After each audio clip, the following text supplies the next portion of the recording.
ప్రభువైన యేసుక్రీస్తుని మీ సొంత రక్షకుని అంగీకరిస్తున్నావా? యేసుక్రీస్తు దేవుడు నమ్ముచున్నావా? ఓకే. పాప క్షమాపణ నిమిత్తం యేసుక్రీస్తు లోకానికి వచ్చి చనిపోయాడని నమ్ముతున్నావా?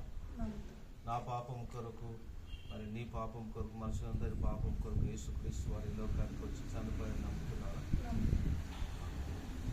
నువ్వు ఇచ్చినటువంటి సాక్ష్యాన్ని బట్టి, ప్రభు ఇచ్చినటువంటి అధికారాన్ని బట్టి ముక్కు మూసుకో. ముక్కు బిగ్గరాటుకో.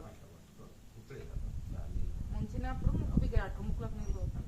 నువ్వు ఇచ్చిన సాక్ష్యాన్ని బట్టి, ప్రభు మాకు ఇచ్చిన అధికారాన్ని బట్టి తండ్రి యొక్క కుమారుని యొక్క పరిశుద్ధాత్మ నామములోనికి బాప్టిజం ఇస్తున్నాను. సంతోషమే సమాధానమే, సంతోషమే సమాధానమే, సంతోషమే సమాధానమే, చెప్పనా సఖ్యమైన సంతోషం, చెప్పనా ఈ